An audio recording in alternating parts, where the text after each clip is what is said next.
बिस्मिल्लाहिर्रहमानिर्रहीम। अल्लाहुम्मा सल्ली अला मुहम्मदिन नबील उम्मी व अला आलिहि वसल्लम तस्लीमा। डियर स्टूडेंट्स, अस्सलाम वालेकुम।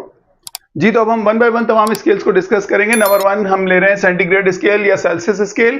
This was invented by Ander Celsius, a Swedish astronomer in 1742। 1742 में एक स्वीडिश एस्ट्रोनॉमर था एंडर सेल्सियस, उसने ये स्केल इन्वेंट किया और इसको थर्मोमीटर की शक्ल दी। इसमें इसने दो मार्क्स लिए बेसिकली, ये वाला और ये वाला। जो लोअर है या मिनिमम टेम्परेचर है which is 0 degree centigrade, that is the melting point of ice और the freezing point of water. उसके बाद जो इसने अपर स्केल लिया, जो मैक्सिमम टेम्परेचर लिया, वो है 100 degree centigrade which is the boiling point of water. तो ये दो स्केल्स हैं, इनके दरमियान जो फासला था उसको उसने इक्वल 100 इंटरवल्स में डिवाइड किया। इसका मतलब 0 से 100 तक अगर 100 डिवीजन हो तो 1 डिवीजन बराबर होगा 1 डिग्री सेंटीग्रेड के। इसमें हर एक जो डिवीजन है वो 1 डिग्री सेंटीग्रेड को रिप्रेजेंट कर रहा है। इसके बाद क्या हुआ है कि ये जो -273 डिग्री सेंटीग्रेड है, ये क्या चीज है? ये वो टेम्परेचर है जो एब्सोल्यूट जीरो, जो एब्सोल्यूट स्केल हमने पढ़ा उसमें जो एब्सोल्यूट जीरो ये उसका करस्पॉन्डिंग टेम्परेचर है विच इज -273 डिग्री सेंटीग्रेड। ये नॉर्मल थर्मामीटर आप लेने जाओगे उस पर नहीं होगा, लेकिन जो साइंटिफिक थर्मामीटर होंगे उसमें ये आपको मार्क अवेलेबल होगा। इसके अलावा आपको पता है कि इसका जो बेसिक यूज है वो कहां पर होता है?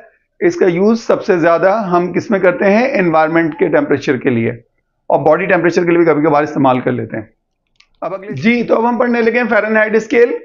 Fahrenheit scale was invented bye a European physicist इन 1724।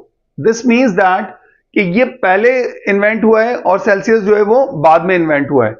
तो इसको इन्वेंट किया एक यूरोपियन फिजिस्ट ने जिसका नाम था डैनियल गैब्रियल फ़ारेनहाइट। उसने क्या किया? अच्छा, ये बात एक कॉमन है जो आपने एक दफा याद कर ली तो आपको सबके लिए याद रहेगी, सारे स्केल्स के लिए। हर स्केल में जो मिनिमम टेम्परेचर है दैट इज रेफर्ड, कौन सी चीज को उसने रेफरेंस पॉइंट बनाया है?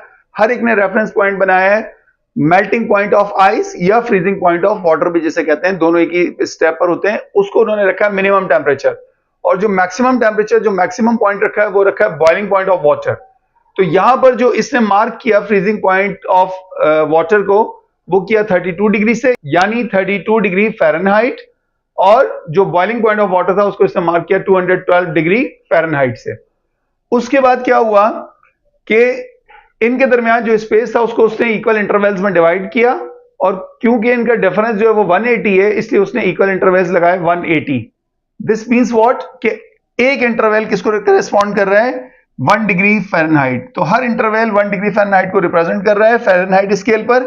और ये जो नीचे आप टेम्परेचर देख रहे हो, ये करेस्पॉन्डिंग टेम्परेचर है किसका? एब्सोल्यूट जीरो का। एब्सोल्यूट जीरो क्या था? Minimum possible theoretical temperature.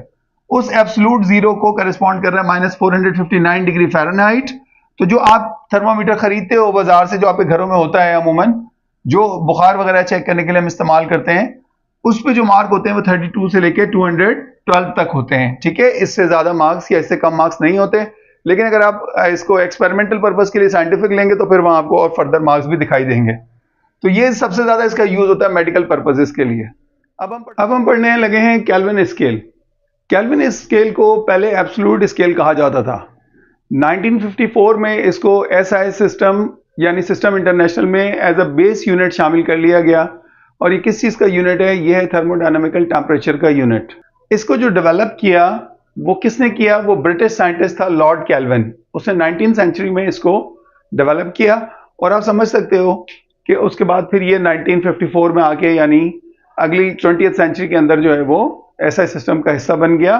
तो इससे पहले इसको एब्सोल्यूट स्केल कहा जाता था, फिर बाद में केल्विन के नाम पर इसका नाम हो गया केल्विन स्केल। उस वक्त भी कुछ केल्विन कहते थे, लेकिन बहरहाल अब ये केल्विन स्केल के नाम से बेसिकली जाना जाता है, वरना एब्सोल्यूट स्केल कहें तो भी कोई हर्ज नहीं है, समझ आ जाती है बात। इसके अंदर भी वो ये कि इसने दोनों पॉइंट लिए। फ्रीजिंग पॉइंट ऑफ वाटर को इसने लोएस्ट पॉइंट माना, और जो बॉइलिंग पॉइंट ऑफ वाटर था उसको मैक्सिमम माना। जो लोएस्ट पॉइंट था उसको 273 के मार्क किया, और जो अपर पॉइंट था उसको 373 के मार्क किया। तो दोनों के दरमियान जो डिफरेंस था वो 100 डिविजन्स का था, स्मॉल डिविजन्स का। दिस मीन्स कि ये जो हर इसमें इंडिविजुअल मार्क है वो किसको रिप्रेजेंट कर रहा है? 1 केल्विन को रिप्रेजेंट कर रहा है। ठीक है, और इसके अंदर जो आप देख सकते हैं, जो इसका बेस, जो इसके डिफरेंस है, जो इसकी कहना चाहिए कि एक ऐसी चीज है जो इसको बाकी तमाम स्केल से अलग करती है, वही इसका एब्सोल्यूट जीरो मेजरमेंट करने का जो मार्क है, दैट इज 0 केल्विन। जो लोएस्ट पॉसिबल टेम्परेचर है। तो ये 0 केल्विन जो है वो इसका लोएस्ट है। तो ये जो थर्मोमीटर ये सबसे ज्यादा इस्तेमाल होता है हमारे पास रिसर्च पर्पजेस और इंडस्ट्रियल पर्पजेस के लिए। अब हम सीखेंगे कि इन तीनों स्केल्स के दरमियान में कन्वर्जन कैसे करना है, यानी एक से दूसरे में, दूसरे से तीसरे में कैसे जाएंगे।